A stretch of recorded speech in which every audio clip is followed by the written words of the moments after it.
এবারের প্রশ্নটা একেবারে পেছনের মাইক থেকে। আমার নাম রবি, আর আমি আইআইটির ছাত্র। আপনি বললেন ভালোবাসার কথা।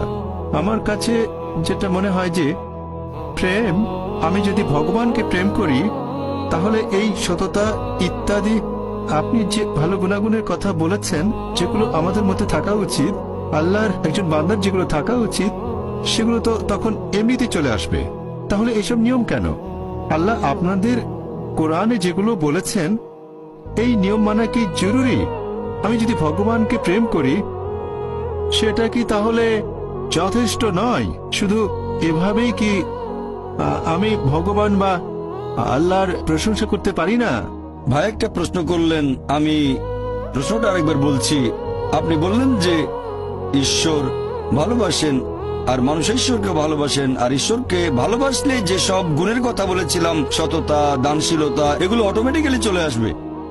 তাহলে এটার কি প্রয়োজন আছে যে আমরা আল্লাহ তাআলার নির্দেশ মানব যেগুলো আছে কোরআনে? এটা কি দরকার আছে? ভাই, যদি সবকিছু অটোমেটিক্যালি চলে আসে তাহলে আপনিও অটোমেটিক্যালি কোরআনের নির্দেশগুলো মানবেন। তবে সবাই কিন্তু সবকিছু অটোমেটিক্যালি পায় না, বুঝতে পারলেন? তাহলে আল্লাহ যেটা চান, আপনি যদি সৃষ্টিকর্তাকে ভালোবাসেন, যেমন ধরেন আমি বললাম আমার মাকে আমি ভালোবাসি, আমি আমার মাকে ভালোবাসি। আমার মা আমাকে বলল, বাছা আমার মিথ্যে বলো না। আমি বললাম মাকে ভালোবাসি, কিন্তু মিথ্যে বললে ক্ষতি কি? আমার মা বলল আমাকে এক গ্লাস পানি দাও। মা, তোমাকে খুব ভালোবাসি, তোমাকে পানি খাওয়াতে পারবো না। আমি অসুস্থ, কয়েকটা ট্যাবলেট এনে দাও। মা, আমি তোমাকে খুব ভালোবাসি। যদি আমার মায়ের নির্দেশগুলো না মেনে চলি, তাহলে এই ভালোবাসা দিয়ে কি হবে? এটা মূল্যহীন, শুধু মুখের কথা। সেজন্য আল্লাহ পবিত্র কোরআনে বলেছেন সূরা আনকাবুত অধ্যায় নম্বর 29 আয়াত নম্বর 2, যদি শুধু মুখে বলো ঈমান এনেছি, আল্লাহ তোমাদের পরীক্ষা করবেন। যদি বলেন আল্লাহকে ভালোবাসেন, আমি আল্লাহকে ভালোবাসি, আল্লাহ এটা ছেড়ে দেবেন না, অবশ্যই পরীক্ষা করবেন। শুধু যদি বলেন আল্লাহকে ভালোবাসি, শুধু যদি বলেন ঈমান এনেছি, আল্লাহকে বিশ্বাস করি, অবশ্যই আল্লাহ আমাদের পরীক্ষা করবেন। তাহলে এই জীবন একটা পরীক্ষা। এরপর যখন পরীক্ষা দিতে যাবেন, আপনি যদি সেই পরীক্ষার নিয়ম কানুন না জানেন, তাহলে সমস্যা হবে।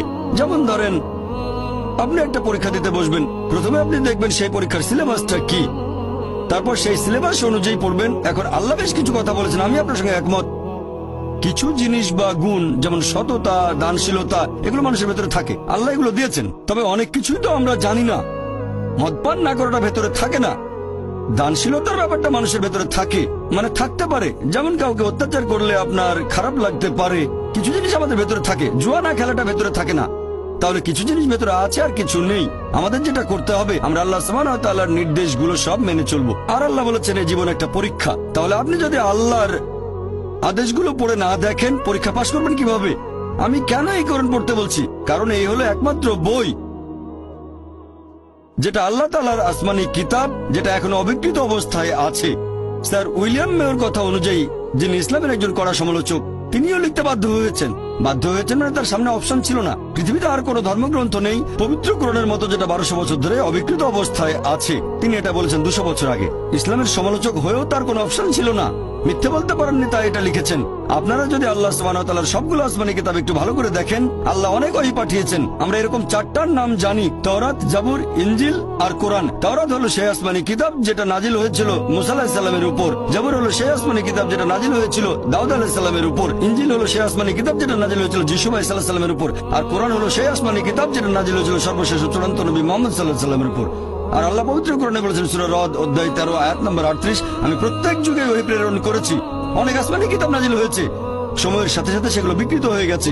একমাত্র যে আসমানি কিতাব এখন অবিকৃত অবস্থায় আছে, সেটা পবিত্র কোরআন। সেজন্য আমি বলেছি, যদি আল্লাহর সত্যিকারের আদেশগুলো মেনে চলতে চান, তাহলে কোরআন পড়েন। আর আপনি যদি হিন্দু হন, জিজ্ঞেস করতে পারেন এটা কিভাবে প্রমাণ করবেন। সেজন্য আমার লেকচার শুনবেন, অনুষ্ঠিত হবে 18 জানুয়ারি রবিবার, similarities between Hinduism and Islam.